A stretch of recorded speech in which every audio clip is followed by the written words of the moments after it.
जैसे कि 2023 में टीआरई 1 का नोटिफिकेशन आया था जुलाई में और एग्जाम हुआ अगस्त में। टीआरई 2 का नोटिफिकेशन आया था 2023 में नवंबर में और इसका एग्जाम हुआ दिसंबर में। इसी तरह टीआरई 3 का नोटिफिकेशन आया था 2024 फरवरी में और इसका एग्जाम हुआ मार्च में। तो इससे आपको एक बात समझ आ गई होगी, बीपीएससी टीआरई 4 में आपके पास लगभग 3 महीने यानी 90 दिनों का समय है। और आज की वीडियो में हम यही समझेंगे कि आगामी 3 महीनों में टीआरई 4 में सिलेक्शन कैसे होगा। तो वीडियो में एंड तक बने रहिए बिना स्किप किए हुए। नमस्कार दोस्तों, अगर आप बीपीएससी टीआरई 4 एग्जाम की तैयारी कर रहे हो, स्पेशली जूनियर की तैयारी कर रहे हो, 6 to 8 का टीचर बनना चाह रहे हैं, तो आप बिल्कुल सही वीडियो पर आए हैं। और मैं जो भी रणनीति बताऊंगा, इस रणनीति को मैंने खुद फॉलो किया है और इसी रणनीति के दम पर मैंने जूनियर और टीजीटी दोनों में सफलता हासिल की और मुझे रैंक 131 प्राप्त हुआ। फ्रेंड्स, सबसे पहले आपको लगता है टीजीटी 9-10 में ज़्यादा मेहनत करना होता है और जूनियर 6 to 8 में कम मेहनत करना होता है। तो आज की इस वीडियो में मैं आपका ये भ्रम भी दूर कर दूंगा और हमको इस तरह तैयारी करनी है जो आगामी 3 महीने बाद बीपीएससी टीआरई 4 का एग्जाम होने वाला है, उसमें हम लोग इतना अच्छा स्कोर करें कि कट ऑफ की कोई चिंता ही न रहे और आपका सिलेक्शन आसानी से हो जाए। और फ्रेंड्स, अगर आप चैनल पर नए हो तो टीआरई 4 एग्जाम की तैयारी के लिए इस चैनल को सब्सक्राइब कर सकते हो। मैं एनसीईआरटी और एससीईआरटी का नोट्स आप लोगों को देता रहता हूं। क्लास 9th के एनसीईआरटी के जियोग्राफी का कंप्लीट नोट्स मैंने टेलीग्राम चैनल पर उपलब्ध करा दिया है। इससे पहले मैंने एससीईआरटी और एनसीईआरटी के राष्ट्रीय आंदोलन का नोट्स भी टेलीग्राम चैनल पर दे रखा है। अगर आपको नहीं मिला है तो आप टेलीग्राम चैनल ज्वाइन कर लीजिए, वहां से आपको बिल्कुल फ्री में प्राप्त हो जाएगा। अब बात करते हैं जूनियर और टीजीटी में सबसे ज्यादा कठिन कौन सा है। तो देखिए फ्रेंड्स, जूनियर में सिलेक्शन लेना थोड़ा ज़्यादा मुश्किल है और टीजीटी में आसान है। ऐसा इसलिए है क्योंकि जूनियर में लोगों की संख्या ज़्यादा है। जूनियर में बीटीसी, बीएड वाले और सीटेट वाले भरते हैं, जबकि टीजीटी में केवल एस्टेट वाले भरते हैं। तो इस तरह से टीजीटी में लोगों की संख्या कम होती है, जूनियर में लोगों की संख्या ज़्यादा होती है। तो जूनियर में सफलता हासिल करना थोड़ा ज़्यादा मुश्किल है एज कम्पेयर टीजीटी। तो आज हम लोग बात करेंगे केवल जूनियर 6 to 8 में कैसे सफलता हासिल करें, चाहे आपका सब्जेक्ट मैथ साइंस हो, संस्कृत हो, एसएसटी हो, इंग्लिश हो। तो अब बात आती है जूनियर 6 to 8 की तैयारी कैसे करें। तो फ्रेंड्स, सबसे पहले मैं आप लोग को एक बात बताना चाह रहा, टीआरई 2 का मैंने जूनियर का एग्जाम दिया हुआ था और उसमें मेरा सिलेक्शन नहीं हुआ था और टीआरई 3 जूनियर में मेरा सिलेक्शन हो गया और टीजीटी में भी मेरा सिलेक्शन हुआ। तो ऐसी कौन सी रणनीति मैंने अपनाई कि मेरा सिलेक्शन जूनियर और टीजीटी दोनों हुआ।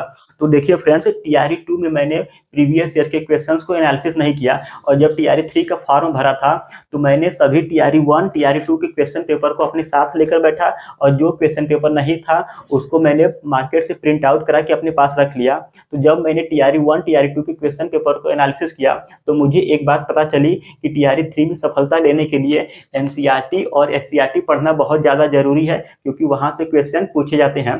तो टीआरई 3 में मैंने पेपर को एनालिसिस किया, फिर साथ में एनसीईआरटी और एससीईआरटी को पढ़ा और मैंने मार्केट से बुक को भी लाया। मैं आप लोगों को बुक भी दिखा रहा, जैसे देखिए ये हो गया जियोग्राफी की बुक, ये हो गई साइंस और ये हो गया मैथ्स की बुक। तो इस तरह से मैंने सारे एनसीईआरटी और एससीईआरटी बुक्स को पढ़ा। और साथियों, मैं फिर से आप लोगों को एक बात बताना चाह रहा हूँ, अगर आप टीआरई 4 की तैयारी कर रहे हो, एनसीईआरटी एससीईआरटी पढ़ने में आपको प्रॉब्लम हो रही, तो मैं सभी का नोट्स जैसे मैंने टीआरई 3 में पढ़ा हुआ था उसी रूप में मैं एनसीईआरटी और एससीईआरटी का नोट्स बनाकर आप लोगों को टेलीग्राम चैनल पर देता हूँ। तो आप लोग को पसंद आए तो इस चैनल को सब्सक्राइब कर सकते हैं। और मैंने जियोग्राफी और क्लास 10th में एनसीईआरटी एससीईआरटी के राष्ट्रीय आंदोलन का नोट्स ऑलरेडी टेलीग्राम चैनल पर दे रखा है और साइंस में क्लास 8th, 9th और 10th का भी नोट्स टेलीग्राम चैनल पर दे रखा है। तो फ्रेंड्स, बात करते हैं तैयारी की। तो तैयारी के दौरान मैंने आप लोग को बताया कि पहले आप लोग प्रीवियस ईयर के पेपर को अपने साथ रखिए, जैसा कि मैंने रखा था। फिर आप लोग पेपर को एनालिसिस करेंगे तो पता चलेगा कि क्वेश्चन कहाँ से पूछ रहा। जैसे कि सभी को पता है बीपीएससी टीआरई 4 में भी क्वेश्चन एनसीईआरटी और एससीईआरटी से आएंगे। तो पहला काम है आप लोगों को इन बुक्स को पढ़ना है। और मैं फिर से आप लोगों को कह रहा, अगर आपको एनसीईआरटी एससीईआरटी पढ़ने में प्रॉब्लम हो रही तो मेरे चैनल को सब्सक्राइब कर लीजिए। आपको पसंद आए तभी करिएगा, कोई जोर जबरदस्ती नहीं है, पसंद आएगा तभी चैनल को सब्सक्राइब करिएगा। फ्रेंड्स, अगर आप किसी भी गवर्नमेंट एग्जाम की तैयारी कर रहे हैं तो सबसे पहले आपको अपना सिलेबस खत्म करना है। उसके बाद आपको प्रीवियस ईयर पेपर और मॉक टेस्ट लगाना है। इसका सबसे बढ़िया प्लेटफॉर्म है टेक्स्ट बुक। यहाँ आपको सभी गवर्नमेंट एग्जाम के previous year paper with solution मिल जाते हैं। साथ ही अलग से टेक्स्ट बुक का अपना बनाया हुआ मॉक टेस्ट मिल जाता है, जिसको लगाकर आप अपनी खुद की रैंक देख सकते हैं कि आप हजारों लाखों के बीच में कहाँ पर स्टैंड कर रहे हो। और आप ये भी एनालाइज कर पाओगे कि आपका कौन सा सेक्शन स्ट्रांग है और कौन सा वीक। टेक्स्ट बुक पर 28 मई से मंथ एंड सेल शुरू होने वाला है। तो अगर आप टेक्स्ट बुक का पास प्रो और पास प्रो मैक्स परचेज करना चाहते हैं तो इसका पास प्रो केवल 307 रुपए और पास प्रो मैक्स केवल 395 रुपए में मिल जाएगा। इसके लिए आपको कूपन कोड यूज करना है ATRE। कूपन ATRE आपको स्क्रीन पर दिख रहा होगा। अगर आप टेक्स्ट बुक पास प्रो या पास प्रो मैक्स परचेज करने का प्लान कर रहे हैं तो ये मंथ एंड सेल 28 मई से शुरू होने वाला है। इसका लिंक आपको डिस्क्रिप्शन बॉक्स में मिल जाएगा। Use coupon code ATRE for maximum discount. और NCERT SCERT का नोट्स मैं टेलीग्राम चैनल पर देता हूं। अगर आप NCERT और SCERT पढ़ लोगे तो GS में 40 नंबर की तैयारी आपकी आसानी से हो जाएंगी। और केवल NCERT SCERT पढ़ने से ही मेरा GS में 40 में से 31 नंबर स्कोर हुआ था। अब बात आती है GS में 40 नंबर में 8 नंबर करंट अफेयर्स आता है। तो उस 8 नंबर करंट अफेयर्स में जो अपना एक्सपीरियंस आप लोग को बता रहा, मैं 8 नंबर का current affairs Kumar Gaurav sir का जो मंथली मैगजीन आता है उससे पढ़ता था।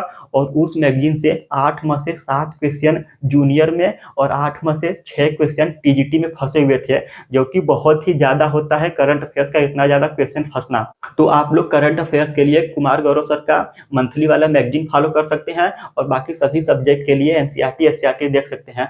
और जिनका मेन सब्जेक्ट है, जैसे कि मान के चलिए मैथ साइंस जिनका सब्जेक्ट है, तो वो क्या करें, जिनका मैथ और साइंस मेन सब्जेक्ट है उनको तो 6 से लेकर 10 तक साइंस की NCERT तो पढ़ना ही है, साथ में 9 और 10 का मैथ की NCERT पढ़ना है विथ एग्जाम्पलर। जी हाँ, 9 और 10 का मैथ विथ एग्जाम्पलर, और 6, 7, 8 का आप लोग मैथ मत पढ़िएगा। और ये देखिए, मैंने भी जूनियर और TGT का एग्जाम देने के लिए मैथ विथ एग्जाम्पलर पढ़ के रखा था और आप बुक भी मेरे पास देख पा रहे होंगे। तो आप लोगों को NCERT और SCERT पढ़ना कंपलसरी है। उससे पहले आप लोगों को सारे प्रीवियस ईयर पेपर को लेकर अपने साथ बैठ के एनालिसिस करना है। जब एनालिसिस करेंगे तो आपका दिमाग खुलेगा, क्वेश्चन का पैटर्न पता चलेगा।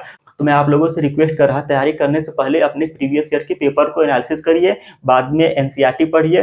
फिर बात आती है कि NCERT के अलावा क्या पढ़ें। तो देखिए फ्रेंड्स, साइंस के लिए मैंने SK झा सर की बुक पढ़ी थी। ये वाली बुक आप लोग देख पा रहे होंगे। मैंने केवल NCERT और SK झा सर की ये वाली बुक पढ़ी थी और केवल इतना ही पढ़ने से मेरा 48 में से 46 नंबर आया था।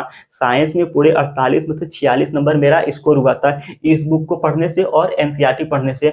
और आप लोग ये देखिए मैंने किस तरह से इस बुक को हाईलाइट करके पढ़ा हुआ है और 2-4 स्लाइड आप लोग स्क्रीन पर भी इस बुक का देख पा रहे होंगे। तो मैं इसी बुक से प्रैक्टिस करता था और इस बुक में काफ़ी अच्छे क्वेश्चन है। और जिनका सब्जेक्ट हिस्ट्री है, हिंदी है, इंग्लिश है, संस्कृत है, उनको भी यही सेम पैटर्न फॉलो करना है। पहले प्रीवियस ईयर को पेपर को अपने साथ रख के क्वेश्चन को देखिए, फिर NCERT SCERT पढ़िए, फिर जिस भी टीचर या बुक से पढ़ रहे हो आप उस सोर्स को पढ़िए और बार बार रिवीजन करिए। तो फ्रेंड्स, इस तरह से आपको अपनी TRE-4 एग्जाम की तैयारी करनी है। और आपका कोई सवाल या सुझाव हो तो नीचे कमेंट करें। और TRE-4 में NCERT और SCERT नोट्स के लिए हमारे इस चैनल को सब्सक्राइब कर सकते हैं। मैं आप लोगों से एक बार फिर से कर रहा, जियोग्राफी का नोट्स मैंने टेलीग्राम चैनल पर दे रखा है। NCERT और SCERT के राष्ट्रीय आंदोलन का भी नोट्स दिया है। तो इसके लिए आप लोग हमारे चैनल को सब्सक्राइब कर सकते हैं। मन करेगा तभी करिएगा, कोई जोर जबरदस्ती नहीं है। मिलते हैं अगली वीडियो में, तब तक के लिए आपका धन्यवाद।